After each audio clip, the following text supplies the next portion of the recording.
Hello students, today we are going to discuss about semiconductor devices. So under this topic, we will discuss about diodes, transistors and their application and LCDs and LEDs. So first let us see about diode. We know the classification of materials. The materials are classified as conductor, semiconductor and insulator. Conductor, the resistance is zero. It means it easily conducts that electricity or it doesn't oppose the flow of electron. Insulator, the resistance is infinity. It doesn't allow the flow of electron. But semiconductor lies between conductor and insulator because it partially conducts the electricity. That's why it is known as semiconductor. And you know the periodic table. The semiconductors are located in the periodic table, that is group 3, 4 and 5 elements are known as semiconductors. So these group 3 elements, it has 3 valence electrons, and group 4 elements has 4 valence electrons, and group 5 elements, it has 5 valence electrons. So that 3, 4, 5 indicates the number of valence electrons or the number of electrons available in the outer orbit. So these are the semiconducting material: boron, aluminium, gallium, indium, carbon, silicon, germanium, tin, nitrogen, phosphorus, arsenic and antimony. So in this unit we only discuss about these semiconducting materials. So how semiconductor looks? So this is a silicon crystal. You know very well that crystal is made up of million and millions of atoms. If you concentrate as a single silicon crystal, it has 14 electrons.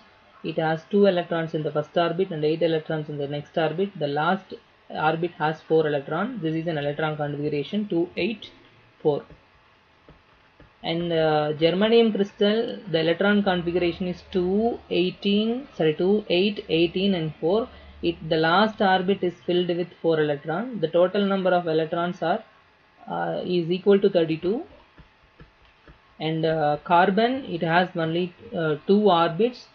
The first orbit has 2 electrons, the last orbit has the valence band has 4 electrons. Since it has 2 orbits, so all the electrons are tightly bounded with the nucleus. So we need more work or we need more energy to break the bond between this proton and electrons. And tin, it has 50 electrons. The electron configuration is 2, 8, 18, 18, 4.